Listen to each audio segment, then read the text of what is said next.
Hello बच्चों, last time के videos के ऊपर मैंने आप लोगों को कुछ होमवर्क दे के रखा था। चलो देखते हैं उन होमवर्क्स का सॉल्यूशन क्या होता है। सबसे पहला था क्वेश्चन नंबर 63।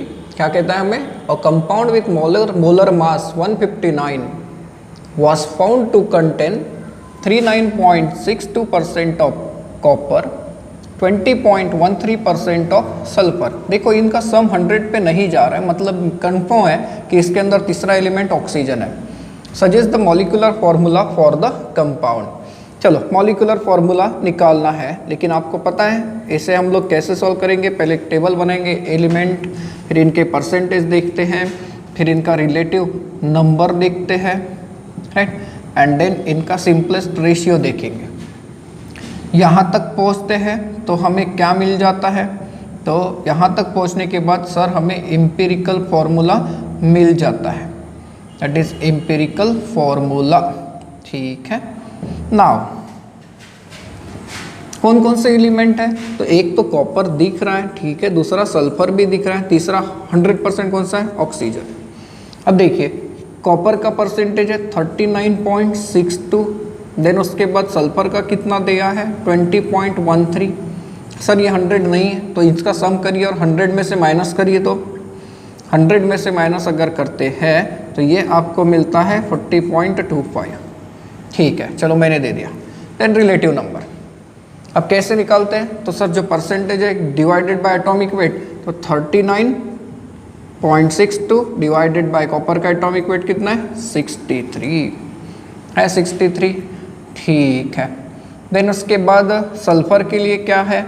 तो 20.13 डिवाइडेड बाय 32 है, एंड फॉर ऑक्सीजन अगर हम लोग इसे चेक करें तो ये हो जाएगा 40.25 डिवाइडेड बाय 16। देखिए इनका आंसर क्या होगा, करिए तो कैलकुलेट। इसे देखिए तो ये आता होगा इतना 0.62, इसे कैलकुलेट करके देखा हो तो ये आता है इतना, और इसे कैलकुलेट करके देखे तो ये 2.51 आता है। ना सिंपलेस्ट रेशियो कैसे निकालते हैं? इसमें से जो छोटी वाली वैल्यू है उसे उठा लीजिए और सबको डिवाइड करिए। तो 0.62 डिवाइडेड बाय 0.62 ये आ गया 1। सर 0.63 डिवाइडेड बाय 0.62 तो ऑलमोस्ट 99 के पास आएगा, 0.99 दैट इज 1। इससे देखिए 2.51 डिवाइडेड बाय 0.62, ये अगर हम लोग रेशियो निकालते हैं तो ये आएगा 4। करिए अरेंज, एम्पिरिकल फॉर्मूला मिल जाएगा। तो सर कॉपर 1 है, सल्फर 1 है, 4 ऑक्सीजन। हाँ ऐसा कंपाउंड देखा है हमने, CuSO4 होता है, कॉपर सल्फेट का नाम जिसे हम लोग देते हैं, राइट। लेकिन मॉलिक्यूलर फॉर्मूला निकालना है। अब molecular formula is equal to क्या? तो molecular formula is equal to molar mass into empirical formula होता है, right, empirical formula, and it is divided by what? Empirical formula mass, empirical formula mass. ठीक है, ये देखिए एम्पिरिकल फॉर्मूला मास। अब इसका मोलर मास कितना है? 159 इनटू एम्पिरिकल फॉर्मूला क्या निकला है? CuSO4। इसका एम्पिरिकल फॉर्मूला मास निकालना है तो सर कॉपर का दिया हुआ है 63, ठीक है, सल्फर का कितना दिया है? 32, ऑक्सीजन का 16, तो 16 मल्टीप्लाइड बाय 4 तो ये आएगा 159। ये 159 हो गया, तो सर ये कैंसिल हो गया, तो यहाँ पर भी CuSO4 यही फॉर्मूला आ गया। तो empirical formula is equal to molecular formula बन गया। बना कि नहीं बना? ठीक है, देन 64 को देखिए। An inorganic compound contain 24.75% weight by weight, W/W मतलब percentage by mass, potassium, and 34.75% weight by weight manganese and some other element. तो ऑब्वियसली अदर एलिमेंट की अगर आप लोग बात कर रहे हैं तो अदर एलिमेंट क्या हो गया? ऑक्सीजन हो गया। Give the empirical formula. ठीक है, एम्पिरिकल फॉर्मूला निकालना है। चलो बनाते हैं अपना टेबल। पहले एलिमेंट, फिर उनके परसेंटेज ले लेते हैं, फिर उनका रिलेटिव नंबर लेते हैं, देन लेते हैं उनका सिंपलेस्ट रेशियो, सिंपलेस्ट रेशियो देते हैं एंड देन उनका एम्पिरिकल फॉर्मूला चेक करते हैं आता है या नहीं आता। कौन से एलिमेंट है? पोटेशियम है। कितना है? That is 24.75। देन उसके बाद मैग्नीज है, कितना? 34.75। बचा हुआ ऑक्सीजन होगा। अगर आप लोग ऑक्सीजन का अमाउंट निकालते हैं तो ये आएगा 40.5। ठीक है, चेक करेंगे आप। अब रिलेटिव नंबर देखिए कैसे निकालते, तो sir percentage divided by atomic weight. तो परसेंटेज है 24.75 पोटेशियम का, एंड पोटेशियम का एटॉमिक वेट कितना है? 39 है। देन उसके बाद मैग्नीज के लिए 34.75 डिवाइडेड बाय कितना? 59, एंड ये हो जाएगा 40.5 डिवाइडेड बाय 16 हो जाएगा। अब इसका आंसर अगर आप लोग देखते हैं 0.59, ये भी होता है 0.59 के आसपास, एंड इसे अगर हम लोग देखें तो ये हो जाएगा 2.53। ये होता है 2.53 होता है। अब सिंपलेस्ट रेशियो निकालना है तो डिवाइड करिए छोटी वैल्यू लेके, तो 0.59 डिवाइडेड बाय 0.59 1, 0.59 डिवाइडेड बाय 0.59 ये भी आ गया 1, लेकिन 2.53 डिवाइडेड बाय 0.59 तो ये आता है 4.3, दैट इज 4। राउंड अप करके लिख सकते हैं 4 हो गया। तो एम्पिरिकल फॉर्मूला क्या आ रहा है? KMnO4 आएगा ऐसे, राइट। इस कंपाउंड का नाम होता है पोटेशियम पर मैग्नेट, एंड पोटेशियम पर मैग्नेट ये डिसइंफेक्टेंट के रूप में यूज़ करते हैं पानी को प्यूरिफाई करने के लिए, एंड इसे तो आप लोग मेडिसिन के अंदर भी यूज़ करते हैं। अब देखिए क्वेश्चन नंबर 65 को भी सॉल्व कर लेते हैं। Phosphoric acid used in carbonated beverages contain 3.086% hydrogen है, देन 31.61% फॉस्फोरस है, एंड रिमेनिंग ऑक्सीजन है। If atomic masses of hydrogen, phosphorus and oxygen are 1.01, ये 1 ही ले सकते हैं हम लोग, 31 and 16 respectively, and if the molar mass of phosphoric acid is 98.03 gram per mole, what is the molecular formula of phosphoric acid. चलो इसका molecular formula निकालते हैं।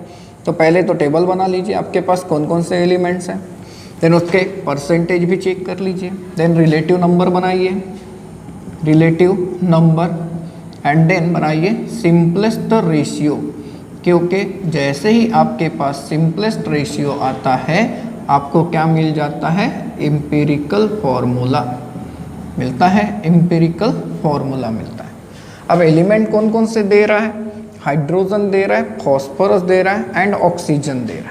ठीक है, परसेंटेज अगर देखें हाइड्रोजन का 3.086 है, हाइड्रोजन के बाद फॉस्फोरस का 31.61, एंड ऑक्सीजन का अगर आप लोग कैलकुलेट करके देखें तो ऑक्सीजन कितना आएगा? तो ये आता है 65.304। ठीक है, कैलकुलेट करके चेक करिए। रिलेटिव नंबर देखिए तो sir percentage divided by atomic weight, तो 3.086 डिवाइडेड बाय 1 ये आ गया 3.086। देन फॉस्फोरस के लिए 31.61 डिवाइडेड बाय 31। अब अगर आप लोग इसका आंसर देते हैं तो ये कितना हो जाएगा? तो ये होता है 1.02 के आसपास आता है, चेक करेंगे, एंड ये हो जाएगा 65.304 डिवाइडेड बाय 16, तो ये तो 4 के ऊपर जाता है, बराबर है। इसका आंसर अगर हम लोग देखते हैं तो ये होता है 4.08, जिसे आप लोग 4 कह सकते हैं। अब सिंपलेस्ट रेशियो देखिए तो छोटी वाली वैल्यू लीजिए, तो छोटी वाली वैल्यू से डिवाइड करिए, तो 3.086 डिवाइडेड बाय 1.02। राउंड अप में आंसर अगर देखें तो ये होता है 3 के आसपास। देन 1.02 डिवाइडेड बाय 1.02, ऑब्वियसली एक वैल्यू का आंसर 1 ही होता है। देन उसके बाद 4.08 डिवाइडेड बाय 1.02, तो ये हो रहा है 4.02, जिसे आप लोग ले सकते हैं 4। तो एम्पिरिकल फॉर्मूला अरेंज करो, क्या हो गया? H3PO4, right. अब आगे कहता है कि मॉलिक्यूलर फॉर्मूला निकालना है, तो molecular formula is equal to क्या लेते हैं आप लोग? Molecular mass into empirical formula divided by empirical formula mass. ठीक है, चेक करिए मॉलिक्यूलर मास कितना दिया है 98.03 है। अब लोग 98 लेते हैं, कैलकुलेशन में ज़्यादा फर्क नहीं पड़ता। देन उसके बाद एम्पिरिकल फार्मूला क्या निकला H3PO4। अब एम्पिरिकल फार्मूला मास देखो, हाइड्रोजन का कितना वेट लिया है उसने 1.01, हम लोग 1 लेते हैं। हाइड्रोजन कितने 3, ये हो गया 3। फॉस्फोरस का कितना दिया है 31, एक ही फॉस्फोरस है। ऑक्सीजन कितने 4, तो सर 4 ऑक्सीजन का एटॉमिक वेट कितना हो जाएगा 64। तो ये देखिए ये आ रहा है 98, तो सर ये तो कैंसल्ड हो गया, तो यहाँ पर फॉर्मूला क्या बच गया H3PO4। तो फॉस्फोरिक एसिड का empirical formula and molecular formula बिल्कुल सेम आया हुआ है। देन उसके बाद आपके पास एक बहुत ही सिंपल क्वेश्चन है, होप सो ये पूरा आपने सॉल्व किया ही होगा। आपको कहता है कि right the empirical formula and molecular formula following compounds. तो आप लोगों के पास कंपाउंड कौन कौन से हैं, आपको उनके मॉलिक्यूलर फार्मूले लिखने हैं, बहुत सारे पता ही है। देन उसके बाद आपको क्या लिख कर देने हैं एम्पिरिकल फार्मूले। ठीक है, तो ये बना लेते हैं, बहुत सिंपल है। पहला कंपाउंड कौन सा है आपके पास, तो वाटर है। तो सर वाटर अगर है तो इसके बारे में मॉलिक्यूलर फार्मूला बताने की ज़रूरत नहीं, लेकिन एम्पिरिकल फार्मूला क्या होता है सर, मॉलिक्यूलर फार्मूले के अंदर जितने भी एलिमेंट्स के एटम्स है उनका सिंपलेस्ट रेशियो। तो उनका सिंपलेस्ट रेशियो देखो, ये 2:1 है, इससे छोटा हो सकता है कि नहीं, तो इसका एम्पिरिकल फार्मूला क्या रहेगा वही 2:1 के हिसाब से H2O। सेकेंड है आपके पास कार्बन। अब कार्बन के लिए आप लोग क्या मॉलिक्यूलर फार्मूला लिखेंगे, यही लिखेंगे, इसके अलावा कुछ है क्या आपके पास, नहीं है। थर्ड आपके पास है मीथेन। तो सर मीथेन का फॉर्मूला तो CH4 होता है, हाँ ये देखिए 1:4 सबसे सिंपल रेशियो है, तो इसका एम्पिरिकल फार्मूला भी वही रहेगा। हाइड्रोजन पेरोक्साइड चौथा compound, that is hydrogen peroxide. क्या पता है आपको हाइड्रोजन पेरोक्साइड का फॉर्मूला H2O2 होता है। एंड हाइड्रोजन पेरोक्साइड एक अच्छा एंटीसेप्टिक होता है जो इंजरीज को क्लीन करने के लिए डॉक्टर्स यूज करते हैं, जलन भी नहीं होती इससे। नाउ हाइड्रोजन पेरोक्साइड में देखिए, अब यहाँ पर 2:2 मतलब 1:1 छोटा होता है, तो ये क्या बन जाएगा HO।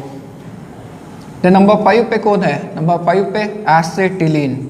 एसिटिलीन को अगर आप लोग देखें तो एसिटिलीन का फॉर्मूला होता है C2H2। सर ये भी तो छोटा होता है 2:2 है, हाँ तो 1:1 कर दीजिए। देन उसके बाद नंबर 6 पे क्या है, तो ग्लूकोज। क्या पता है आपको ग्लूकोज का मॉलिक्यूलर फार्मूला क्या है, तो C6H12O6। सर इसका रेशियो अगर हम लोग छोटा करके देखें तो इसमें कार्बन है, हाइड्रोजन है, ऑक्सीजन है, हाँ सर कार्बन एंड ऑक्सीजन 1:1 में, हाइड्रोजन उसके डबल में, तो ये लीजिए CH2O कर दिया, राइट। देन नंबर 7 पे देखिए कौन है, 7 पे देखे तो डाइबोरेन। डाइबोरेन मतलब होता है ऐसा कंपाउंड B2S6। तो ये भी सर 2:6 मतलब 1:3 छोटा होता है, तो ये लीजिए इसका 1:3 बना देते हैं BH3।